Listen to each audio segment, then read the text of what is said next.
चुकी थी। गार्ड्स को याद भी नहीं कि उन्होंने कितनी लड़कियों को बाहर फेंका था। तभी अचानक पूल से पानी के बुलबुले उठने की आवाज आई। बहुत सारा पानी लड़की के फेफड़ों में चला गया था। वो लगातार नीचे जा रही थी, लेकिन फिर भी वो अपने भाई का नाम पुकारती रही। उसने कुछ समय तक बेतहाशा हाथ पैर मारे, फिर अचानक पूरी तरह शांत हो गई और उसका शरीर नीचे की ओर डूबने लगा। अचानक अंधेरे में खड़े आदमी की भौहें सिकुड़ गईं। उसने हाथ उठाया, लेकिन गार्ड्स ने कोई हरकत नहीं की। वे आदरपूर्वक बोले, राघव सर, शायद ये भी उसका कोई नाटक हो। उनके कहते ही पूल में डूबी लड़की अचानक हिली। नीचे से बुलबुलों की एक लड़ी ऊपर आई और उसने जोर से हाथ पैर मारे और आखिरकार वह पानी से बाहर निकल आई। साफ था कि यह लड़की अच्छी तैराक है। वही लड़की को बाहर आता देख गार्ड्स ने आपस में नजरों से तिरस्कार भरी मुस्कान का आदान प्रदान किया, क्योंकि यह सब तो उनके लिए अपेक्षित ही था। वही अंधेरे में खड़े राघव खन्ना का चेहरा और भी ठंडा हो गया। गार्ड्स जानते थे कि राघव को सबसे ज्यादा नफरत धोखा खाने से है, और ये सोचकर कि वह उसे बचाने ही वाला था, उसे और भी गुस्सा आ गया। पूल से बाहर तैरकर आते ही ईशा आहूजा को जोर जोर से खांसी आने लगी, जिससे उसकी छाती में तेज दर्द हुआ। फिर उसने नीचे झुककर अपने हाथों और पैरों को देखा। उसकी दाहिनी टांग पर जो निशान था वो गायब हो चुका था। ईशा ने अविश्वास से अपना चेहरा छुआ। क्या वो बदसूरत हो चुकी थी?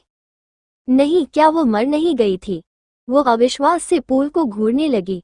उसे समझने में थोड़ा वक्त लगा कि वो अब मुंबई के खन्ना हवेली में थी, और यह सब स्विमिंग पूल में डूबने वाली घटना तो 7 साल पहले घट चुकी थी। उसने अपने मुंह पर हाथ रख लिया और चौंक कर सांस खींची। वो पुनर्जन्म लेकर 7 साल पीछे लौट आई थी। उसकी आंखों से आंसू बहने लगे, जिन्हें वह बार बार पोंछने लगी। उसने कभी सपने में भी नहीं सोचा था कि उसे दोबारा जीने का मौका मिलेगा, वो भी उसी दिन पर लौटकर। पूल के साफ पानी में रोशनी का प्रतिबिंब पड़ रहा था, और ईशा का चेहरा और भी ज्यादा लाल दिखाई दे रहा था। रोते हुए भी वह बेहद आकर्षक लग रही थी। अभी कुछ पल पहले उसके चेहरे पर हैरानी और अविश्वास था, लेकिन अब वहां गुस्से और दृढ़ निश्चय की झलक थी। अंधेरे में छिपे आदमी ने अपनी भौहें थोड़ी उठाई और पहचान लिया, ये तो आहूजा परिवार की वही मंदबुद्धि लड़की है। लेकिन उसकी भाव भंगिमा देखकर राघव खन्ना सोच में पड़ गया। क्या ये सच में मंदबुद्धि है? उसने अपनी कुर्सी पर बैठने की मुद्रा बदली और फ्रेंच विंडो के बाहर खड़ी लड़की को दिलचस्पी से देखने लगा। काफी देर तक रोने के बाद ईशा को अचानक छींक आ गई। उसे चक्कर आने लगे और वह अंदर से जल रही थी। तभी उसे याद आया कि उसके शरीर में अभी भी अफ्रोडिजिएक का असर बाकी है। उसने पूल से पानी उठाया और बिना सोचे समझे एक बड़ा घूंट भर लिया। गार्ड्स उस नज़ारे को देख एकदम सन्न रह गए। ये पहली बार था जब कोई लड़की रात को राघव खन्ना के कमरे में घुसकर उसका नहाने का पानी पी रही थी। पानी पीने के बाद ईशा ने अपने गाल थपथपाए और उठ खड़ी हुई। अब जून का अंत था और रात की ठंडी हवा से वह कांपने लगी, लेकिन जो मानसिक पीड़ा उसके साथ जुड़ी थी वो ठंड से कहीं अधिक चुभन दे रही थी। उसी रात उसकी बहन शीतल आहूजा ने शराब में अफ्रोडिजिएक मिलाकर उसे पिला दिया और कहा कि वरुण यहीं पर है, उसे जाकर उससे मिलना चाहिए। तब एक मंदबुद्धि लड़की होने के कारण वो अपनी बहन पर विश्वास कर बैठी। उस रात वो लगभग डूब गई थी, लेकिन किसी अजनबी आदमी ने उसे बचा लिया था। पर अफ्रोडिजिएक के असर के कारण वो उसी आदमी से चिपक गई थी, वो भी सबके सामने, और इसके बाद पूरे मुंबई में उसकी पहचान एक पागल लड़की के रूप में होने लगी। जैसे ही वो उठी, उसका भीगा हुआ सफेद गाउन उसके शरीर से चिपक गया, जिससे उसके शरीर के आकार साफ छलकने लगे। सिर झुकाकर जब वो कपड़ों से पानी निचोड़ रही थी, तो उसकी हरकत से उसके शरीर की रूपरेखा भी थोड़ा झलकने लगे। अंधेरे में बैठे राघव ने अपने गार्ड्स की ओर एक ठंडी नजर डाली और वे तुरंत शर्म से अपनी नजरें झुका गए। हालांकि उनके मन में सवाल उठने लगे, अब तक जितनी भी औरतें राघव के कमरे में आई थीं, सब अधनंगी हालत में आई थीं, लेकिन ये लड़की बिल्कुल अलग थी। ईशा ने भीगे कपड़ों को निचोड़ा और फिर अपने भीगे बालों को झटका। उसने अंधेरे कमरे की ओर देखा और नंगे पांव अंदर चली गई। वो अपनी बहन के आने से पहले यहाँ से निकल जाना चाहती थी। कुछ कदम चलते ही उसके शरीर में डर की लहर दौड़ गई और वो कांपने लगी। क्योंकि कमरे में कोई था। मतलब पिछली जिंदगी में जिसने उसे बचाया था वो इंसान अभी भी अंधेरे में हो सकता है। सुनिए, क्या मैं कुछ कपड़े उधार ले सकती हूँ? उसने धीमी आवाज में पूछा। पर कोई जवाब नहीं मिला। कमरे में असहज चुप्पी छा गई। ईशा घबरा गई, लेकिन फिर भी बोली, ठीक है, मैं इसे आपकी हाँ समझ लूंगी। शुक्रिया, मैं आपकी बहुत आभारी रहूंगी। दीवार से टिककर उसने लाइट का स्विच टटोलने की कोशिश की, लेकिन असफल रही। फिर अंधेरे में अलमारी ढूंढने लगी। संयोग से उसे जल्दी ही मिल गई। उसने बिना सोचे अपने भीगे कपड़े उतार दिए। उसे ये बिल्कुल पता नहीं था कि उसके ठीक सामने एक आदमी खड़ा है। राघव खन्ना उसकी सुंदर काया को बेहद गंभीर और अर्थपूर्ण नजरों से देख रहा था। ईशा ने टटोलते हुए एक शर्ट निकाली और जल्दी से पहन ली। शर्ट इतनी लंबी थी कि वो उसकी पैरों तक आ रही थी।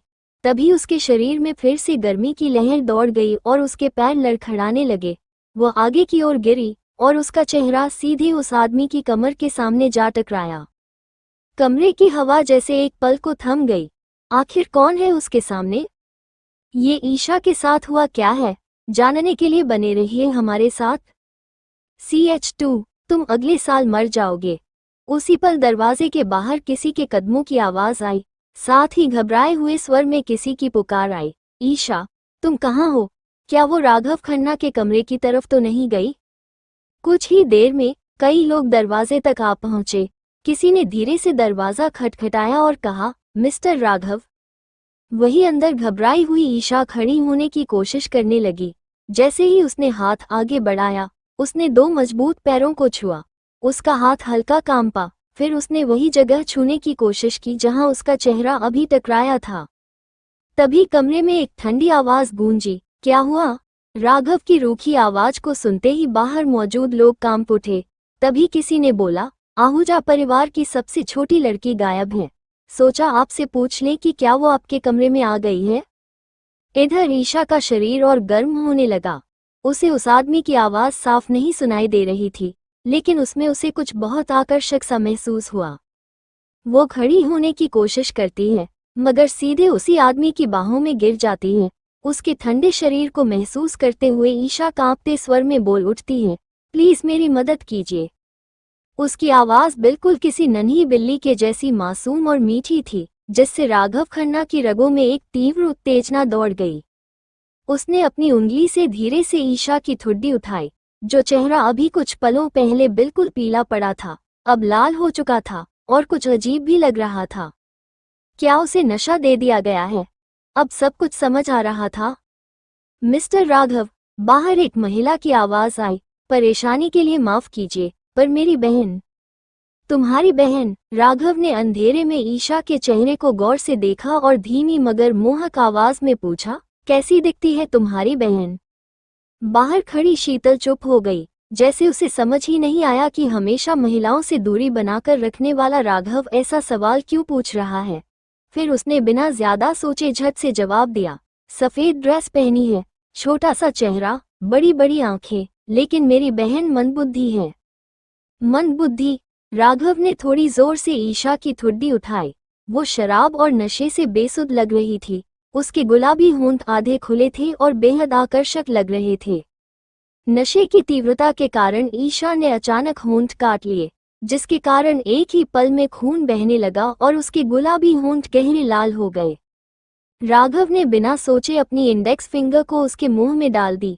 वही अंधेरे में छिपे रक्षक ये देखकर सन्न रह गए। उन्हें कभी उम्मीद नहीं थी कि राघव खन्ना, जो हमेशा महिलाओं से दूरी बनाए रखता था, इस हद तक चला जाएगा।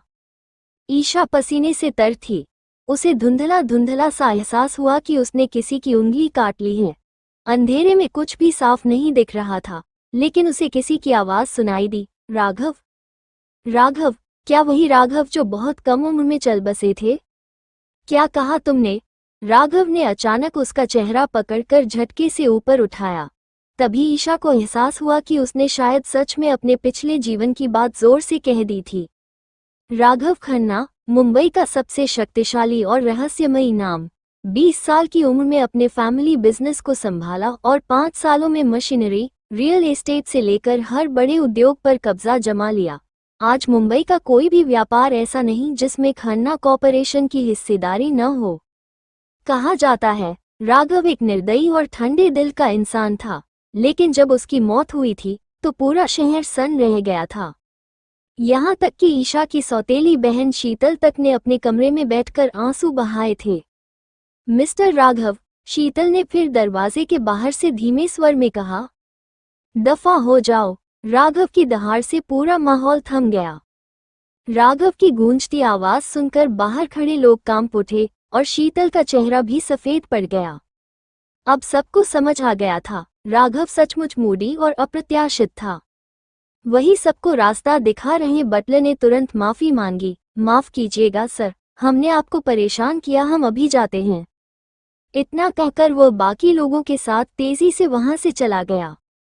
कमरे के अंदर राघव का हाथ ईशा की गर्दन पर और ज्यादा कस गया। वो ठंडी नजरों से उस लड़की को घूर रहा था जिसे वो किसी भी पल खत्म कर सकता था। ईशा बहुत हल्की सी संघर्ष कर रही थी, पर उसकी आवाज नहीं निकली।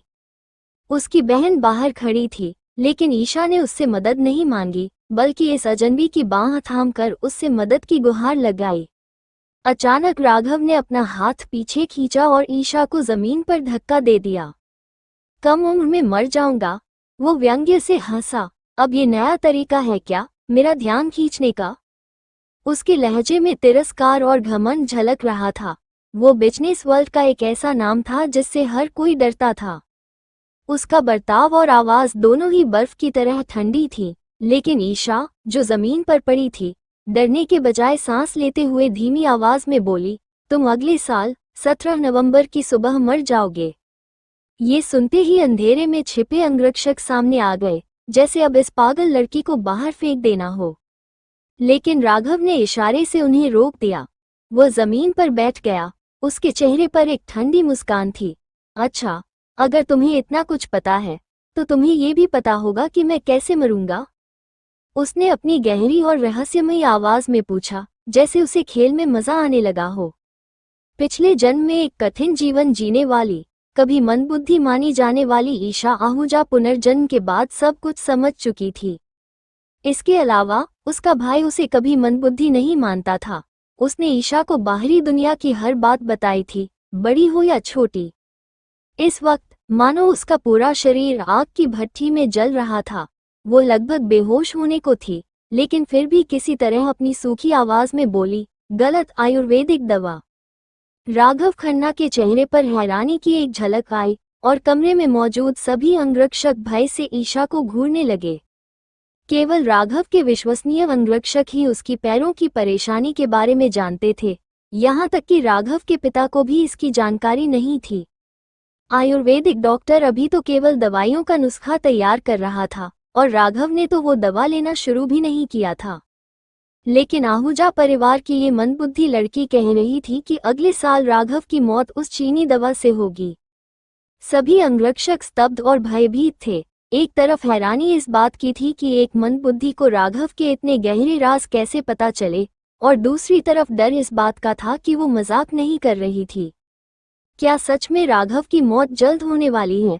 डॉक्टर को बुलाओ, राघव ने अचानक आदेश दिया। तभी सबको पता चला कि जमीन पर पड़ी ईशा अब बेहोश हो चुकी थी। बैंक्वेट हॉल में कुछ रसूखदार लोगों के साथ शराब पीने के बाद भाविका आहूजा ने मुस्कुराते हुए दूर नजर डाली, फिर धीरे से अपनी बेटी से फुसफुसाई, अब क्या स्थिति है? वो मंदबुद्धि लड़की कहाँ है? शीतल ने भौहें से कोड़ते हुए कहा, मुझे नहीं पता। मैंने खुद देखा था कि वो राघव सर के कमरे में घुसी थी, लेकिन ऐसा लग नहीं रहा था कि राघव ने उसे देखा हो। शीतल की बात पर भाविका ने चिंतित होकर कहा, बैंक्वेट अब खत्म होने को है, उसे ढूंढो। मैं हर जगह देख चुकी हूँ, पर वो कहीं नहीं मिल रही। शीतल ने चिढ़कर वाइन का घूंट लिया। एक इंसान हवा में कैसे गायब हो सकता है?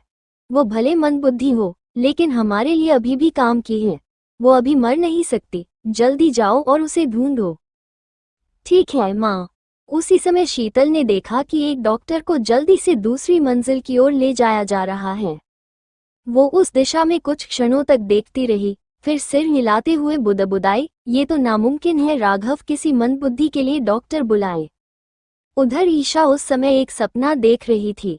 सपने में शीतल ने उसके चेहरे पर तेज चाकू चला दिया। असहनीय पीड़ा से उसका पूरा शरीर जड़ हो गया। उसने होंठ काट लिए और विश्वासघात भरी नजरों से शीतल की ओर देखा। शीतल क्यों? नींद में ही ईशा ने खुद को बड़बड़ाते सुना। क्यों? शीतल का चेहरा अचानक सख्त हो गया। वरुण की जिंदगी बर्बाद हुई सिर्फ तेरी वजह से, और अब तू मुझसे क्यों पूछ रही है? हमारा पूरा परिवार बर्बाद हो गया तेरे उस मूर्ख चेहरे की वजह से। सब कुछ तेरी गलती थी। कहते कहते उसने चाकू उसके सीने में घोंप दिया। ईशा डर के मारे चिल्ला उठी। वो बिस्तर पर एकदम से उठ बैठी और बेड के पास खड़े आदमी को कसकर पकड़ लिया। कमरे में मौजूद सभी अंगरक्षक एक पल को सांस रोक कर रह गए। बक्रिस्टल झूमरों से तेज रोशनी फैली हुई थी। वो रोशनी इतनी चकाचौंध थी कि ईशा ने अनजाने में आंखें बंद कर लीं। उसी वक्त उसके नॉस्ट्रल्स में सिगरेट और शराब की हल्की सी महक समा गई। वह धीरे से उस आदमी को छोड़ने लगी। वो व्यक्ति हल्का सा भौहें चढ़ाकर उसे गहराई से घूर रहा था। उसकी आंखों में जंगली भेड़िए सी तीव्रता थी, एक ऐसा शिकारी जो हमला करने ही वाला हो। उसके पतले होंठ सख्ती से बंद थे। तेज कोनों वाला चेहरा और काले सूट में उसकी ऊंची कद काठी किसी राजसी शख्स की तरह लग रही थी। उसका हर अंदाज ठाठ और शाही था। तुम? ईशा की बात सुनते ही कमरे में मौजूद सभी लोग की तो जैसे सांसें थम जाती हैं। आखिर क्या बोला ईशा ने, जानने के लिए बने रहिए हमारे साथ। अगर आपको ये कहानी पसंद आती है तो प्लीज इसे लाइक, कमेंट और शेयर करें। ड्रामा क्वीन, तुम कौन हो? ईशा की नजरें उस पर अटक गईं। शायद ये आदमी सबसे हैंडसम था जिसे उसने कभी देखा था। उसकी तीखी नाक, मोटी भौहों के नीचे दो ठंडी आंखें। हालांकि वे आमने सामने थे, लेकिन ईशा खुद को उन आंखों में नहीं देख पाई, जैसे उस दुनिया में किसी और के लिए जगह ही न हो। उसकी बात सुनकर वो आदमी थोड़ा झुका, जिससे उसकी तेज जबड़े की रेखा और उभर गई। तुमने अभी अभी कहा कि मैं कम उम्र में मर जाऊंगा, वह धीमे लेकिन तीखे स्वर में बोला। अब पहचान नहीं पा रही हो? ईशा स्तब्ध रह गई। आप राघव खन्ना हैं। उसने हमेशा सुना था कि राघव बेहद हैंडसम इंसान है, लेकिन अपने पिछले जीवन में उसने राघव को कभी देखा नहीं था, इसलिए वो नहीं जानती थी कि वो असल में दिखते कैसे हैं। वही पिछले 20 सालों से खन्ना परिवार के लिए सेवा कर रहे डॉक्टर अब डर से कांप रहे थे। उन्हें तो ये तक महसूस हो रहा था कि उन्हें अपने कान बंद कर लेने चाहिए, क्योंकि इस लड़की की बातों को सुन पाना उनके लिए असहनीय हो रहा था। कम उम्र में मौत जैसी बातें वो कैसे कह सकती है? पर डॉक्टर के लिए आश्चर्य की बात ये थी कि राघव ने उसे नदी में फेंकवा कर मछलियों की दावत नहीं बना दिया, बल्कि राघव तो जैसे उससे प्रभावित दिखे। राघव ने इशारा किया और सभी अंगरक्षक डॉक्टर को लेकर वहां से चले गए। अब कमरे में सिर्फ ईशा और राघव रह गए थे। धन्यवाद, ईशा ने सच्चे मन से कहा। चूंकि अब नशीले पदार्थ का असर खत्म हो गया था, वो पहले से बेहतर महसूस कर रही थी, लेकिन शरीर में कमजोरी के कारण उसे ये समझ नहीं आ रहा था कि वो खड़ी हो पाएगी या नहीं। वो धीरे धीरे बिस्तर की ओर बढ़ी। ऊपर नजर उठाई तो देखा कि राघव की ठंडी और स्थिर नजरों से वह घिरी हुई है। तुम मेरे कमरे में क्यों आई थी? उसकी आवाज धीमी, गहरी और बेहद आकर्षक थी। तभी ईशा को अपने हालात की याद आई, लेकिन अब समझ नहीं आ रहा था कि बेवकूफ बनने का नाटक करना बहुत देर तो नहीं हो गई।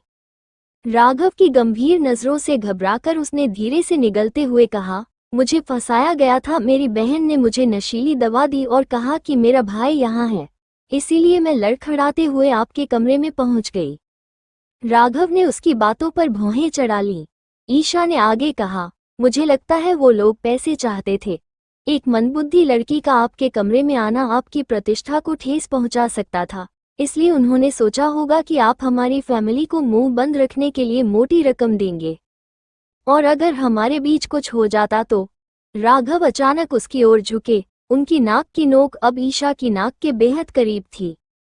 वो उसकी गहरी आंखों में झांक रही थी, लेकिन कुछ समझ नहीं पा रही थी।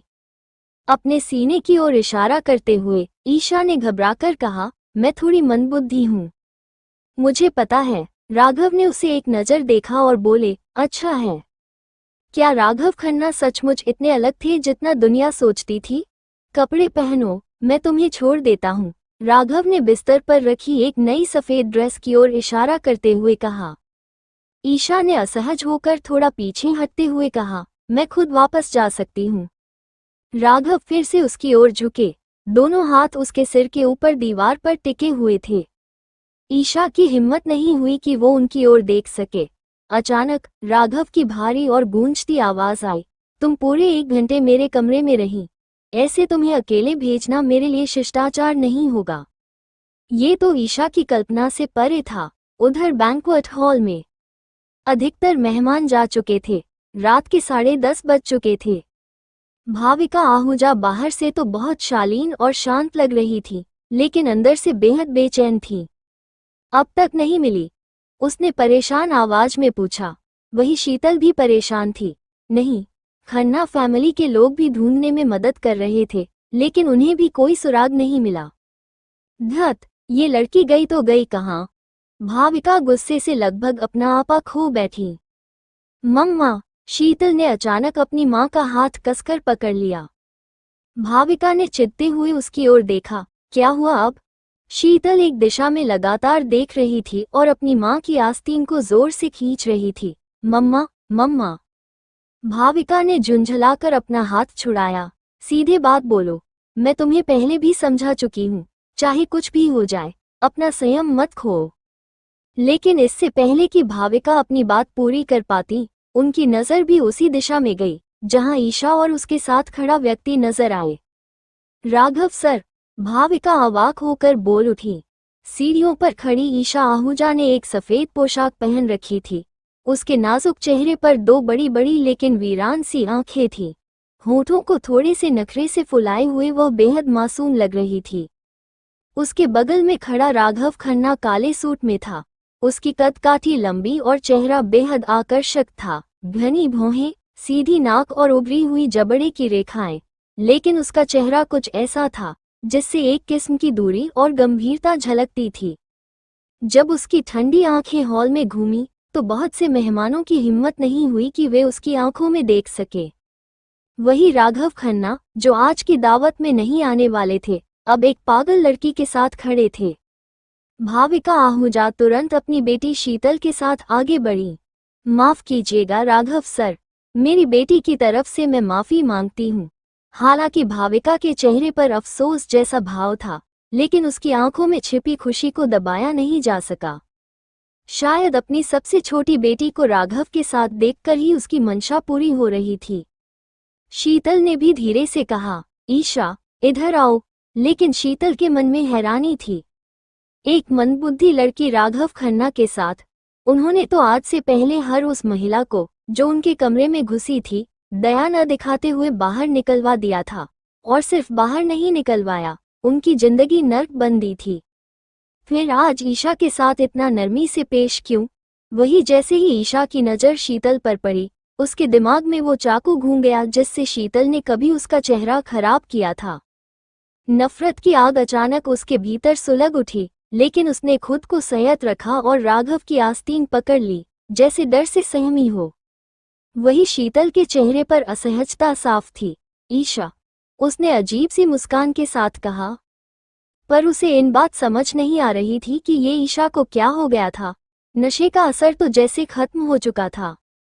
क्या राघव ने उसकी मदद की थी? वही ईशा के चेहरे पर डर देखकर शीतल उलझन में पड़ गई। क्या उसे पता चल गया कि दवा उसी ने दी थी? नहीं, ये नामुमकिन है। ईशा तो एक पागल है, वो ये सब कैसे समझ सकती है? ये सब सोचते हुए भी शीतल ने एक कोमल बहन का मुखौटा ओढ़े रखा और आगे बढ़कर धीरे से बोली, ईशा, क्या हुआ? तुम इतना डर क्यों लग रहा है? उसकी बात सुन, ईशा ने होंठ सिकोड़ते हुए रोना शुरू कर दिया। शीतल, मुझे बहुत डर लग रहा है। वरुण उस कमरे में नहीं था, मैं उसे ढूंढती रही। पानी बहुत ठंडा था, मेरा सिर बहुत दर्द कर रहा है। ईशा जब बोल रही थी तब किसी ने गौर नहीं किया कि इस पर राघव की भौहें एक पल के लिए तन गईं। जैसे ही ईशा ने ये बातें कहीं, मेहमानों के बीच खलबली मच गई। बस चंद शब्दों में ही उन्हें पूरी कहानी समझ में आ गई। असल में ये मंदबुद्धि लड़की अपने भाई वरुण को ढूंढने निकली थी। लेकिन वरुण के बदले गलती से राघव खन्ना के पूल में गिर गई और फिर राघव ने उसे बचाया। पर वरुण तो इस दावत में आया ही नहीं था, तो इसका मतलब साफ था, भाविका और शीतल ने ईशा से झूठ बोला था। अब वहां मौजूद सभी मेहमानों ने घृणा भरी नजरों से मां बेटी की ओर देखा। हालांकि ईशा आहूजा एक वैध बेटी थी, पर उसकी मंदबुद्धि होने की वजह से वो भाविका के लिए कोई खतरा नहीं थी। फिर भी सौतेली माँ ने उसके साथ ऐसा बर्ताव क्यों किया? आज के इतने बड़े मौके पर भाविका को उसे संभाल कर रखना चाहिए था, लेकिन उसने तो उल्टा उसे राघव के कमरे में भेज दिया, शायद किसी छिपे हुए मंसूबे के साथ। मत रो बेटा, हुआ क्या है? भाविका ने नकली चिंता जताते हुए ईशा को बाहों में भर लिया और कहा, अच्छी बच्ची बनो, मम्मी अभी तुम्हें घर ले चलती हैं। आंटी, मुझे अपनी मम्मा से मिलना है, ईशा ने सुबकते हुए कहा। ये सुनकर भाविका का चेहरा पीला पड़ गया। उसका मन तो कर रहा था कि वहीं ईशा को चीर फाड़ दे, फिर भी उसने जबरदस्ती एक सौम्य चेहरा ओढ़ा और कहा, ठीक है बेटा, तुम रोना बंद करो, मैं तुम्हें जहां चाहो वहां ले चलूंगी। तभी शीतल ने मुस्कुराकर राघव खन्ना की ओर देखा और कहा, राघव सर, आपने मेरी बहन की जान बचाई, उसके लिए शुक्रिया। तभी राघव के सहायक ने आगे आकर विनम्रता से मुस्कुराते हुए कहा, सिर्फ धन्यवाद कह देना आपकी कृतज्ञता को दिखाने के लिए काफी नहीं है।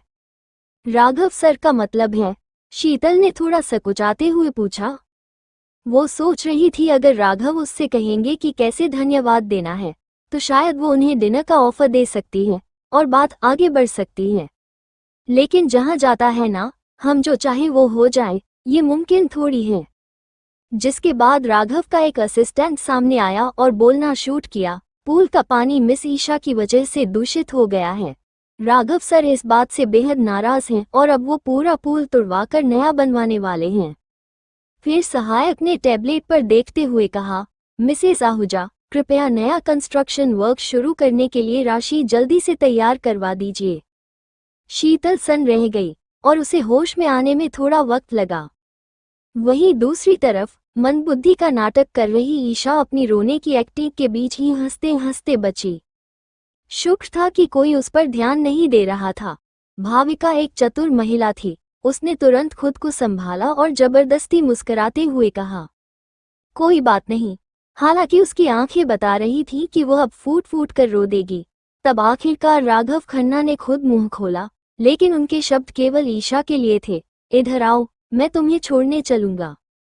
भाविका की आंखें हैरानी से खुली की खुली रह गईं। शीतल का चेहरा भी हैरानी से सख्त पड़ गया। वो फटी फटी आंखों से ईशा को घूर रही थी। दावत में मौजूद दूसरे मेहमानों की हालत भी वैसी ही थी। आखिर क्या बोला राघव ने? क्या ईशा अपने साथ हुए सारे नाइंसाफी का बदला ले पाएगी? जानने के लिए बने रहिए हमारे साथ, मैं तुम पर भरोसा करता हूँ। आज की इस खास दावत में जितनी भी सुंदर महिलाएं आई थीं, राघव खन्ना को उनमें से किसी में दिलचस्पी नहीं थी, बल्कि रुचि है तो उस आहूजा परिवार की मंदबुद्धि लड़की ईशा में। अगर राघव खन्ना के पिता रघुवीर जी दावत से जल्दी न निकल गए होते तो शायद गुस्से से बेहोश हो जाते। ईशा कुछ देर के लिए भ्रमित हो गई, फिर वो अपनी आदत के अनुसार होंठ फुलाकर कराहने लगी। उसे बिल्कुल अंदाजा नहीं था कि राघव के मन में क्या चल रहा है। भाविका ने उसे राघव की ओर हल्के से धकेला और कहा, जल्दी करो, मिस्टर राघव के साथ जाओ। ईशा के हथेली जितने चेहरे पर अब की बार सच्ची नाराजगी दिखी, और ये कोई नाटक नहीं था।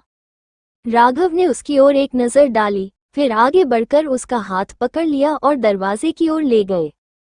एक बार फिर मेहमानों ने दबी सांसों के साथ देखा, जो राघव खन्ना आज तक किसी महिला को हाथ नहीं लगाते थे, वो आज एक मंदबुद्धि लड़की का हाथ पकड़कर जा रहे थे। राघव के गार्ड और उनके सहायक सभी हैरान रह गए।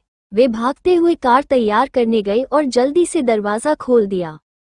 ईशा ने पीछे मुड़कर देखा तो भाविका और शीतल उसे मिश्रित भावनाओं के साथ देख रही थी। जैसे ही ईशा ने पीछे मुड़कर देखा, उन्होंने जबरदस्ती मुस्कुराकर हाथ हिलाया, जाओ बेटा, हम भी जल्दी पहुंचते हैं। ईशा अब भी होंठ फुलाए खड़ी थी, उसकी आंखों में आंसू लटक रहे थे।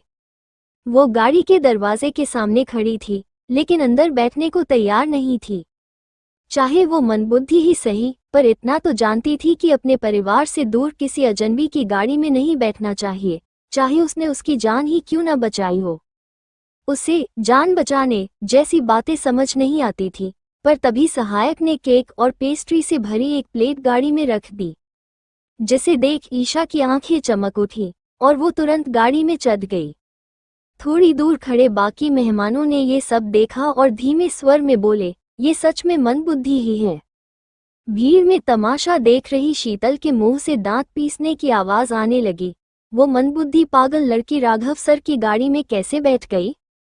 भाविका ने जल्दी से उसका हाथ पकड़ा और बाहर की ओर खींचते हुए बोली, तुरंत अपने पापा को फोन करके कहो कि राघव सर को वापस आने का न्योता दे, हमें अभी निकलना होगा। वही शीतल के दिल में अब नफरत की आग भड़क रही थी। उसका वरुण भाई उस मंदबुद्धि के इतने अच्छे क्यों हैं? और अब राघव खन्ना भी? उसमें ऐसा क्या है जो कि शीतल में नहीं था? गाड़ी में जब ईशा ने आखिरी मैंगो केक खत्म किया, तब तक वे लोग खन्ना रिजॉर्ट से काफी दूर निकल चुके थे। अब जब कोई देखने वाला नहीं था, तो उसे अब मंदबुद्धि का नाटक करने की जरूरत नहीं थी। उसने सिर घुमाया तो देखा कि पास बैठा वो शख्स, राघव खन्ना, सीधे बैठे गंभीर निगाहों से उसे ही देख रहा था। उसे नहीं पता कि राघव कब से उसे देख रहे थे। ईशा को कुछ समझ नहीं आया। क्या उसे अब भी नाटक जारी रखना चाहिए? क्या उसे मंदबुद्धि का नाटक जारी रखना चाहिए? ईशा ने कुछ पल सोचा, फिर राघव खन्ना की ओर हल्की सी शर्मीली मुस्कान के साथ बोली, थैंक यू। राघव के सहायक, जो आगे की सीट पर बैठे थे, अनजाने में ही रियरव्यू मिरर से उन्हें देखने लगे। ईशा आहूजा इतनी बेहतरीन अदाकारा थी कि उन्हें भी एक पल को शक होने लगा, क्या वो वाकई मंदबुद्धि है? उन्हें समझ नहीं आ रहा था कि ईशा ने इतने सालों तक ऐसा नाटक क्यों किया। राघव ने भी जैसे इस खेल में शामिल होने का मन बना लिया था। उन्होंने गहरी आवाज में पूछा, और कुछ चाहिए? और फिर अपने अंगूठे से ईशा के होठों पर लगी क्रीम को पोंछ दिया। ईशा थोड़ी चौंकी जरूर, लेकिन असहज नहीं हुई। घर पर भी उसके भाई वरुण उसके साथ बहुत प्यार से पेश आते थे। शायद राघव भी उसे बहन की तरह ही देख रहे थे। नहीं, धन्यवाद, मेरा पेट भर गया, ईशा ने सिर हिलाया। ठीक है, राघव ने संक्षेप में कहा और फिर चुप हो गए। गाड़ी के भीतर मंद रोशनी फैली हुई थी, सिर्फ स्ट्रीट लाइट की झलकें खिड़की से अंदर आ रही थी, जो बगल में बैठे उस शख्स की तेज और रौबदार परछाई को उभार रही थी। कुछ देर बाद ईशा ने राघव की ओर एक नजर डाली और पूछा, कुछ पूछना है आपको? क्या? उन्होंने उसकी ओर सिर घुमाया। उनका चेहरा अब भी ठंडे और शांत भाव में था, पर वो रोशनी की लकीरों में बहुत आकर्षक लग रहा था। उसके तीखे भौहें, पतले होंठ, चेहरे का आधा हिस्सा रोशनी में और आधा अंधेरे में डूबा हुआ, और आंखों में बर्फ सी ठंडी नजरें। वो वाकई बेहद हैंडसम लग रहे थे, चाहे उनके चेहरे पर कोई भाव न हो। ईशा, जो अपने भाई वरुण के भी काफी करीब थी और जो खुद भी आकर्षक था, इसलिए उसे राघव की शक्ल से कोई मोहित होने जैसी भावना नहीं आई, बल्कि उसने तो राघव को खतरनाक समझा।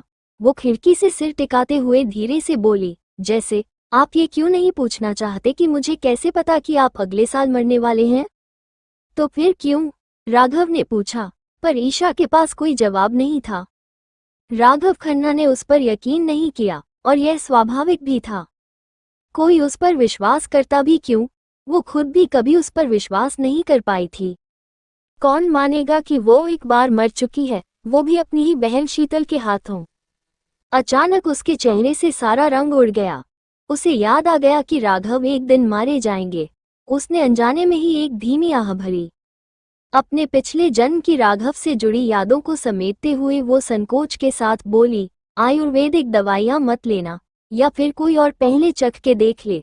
और हाँ, किसी से प्यार करो, किसी को डेट करो, तो उससे शादी कर लो, वरना क्या फायदा अगर मरने से पहले प्यार ही न किया हो। ठीक है, राघव ने जवाब दिया, जैसे उनके होठों पर मुस्कान हो। फिर वो धीरे से फुसफुसाया, लड़की तो अब मिल ही है।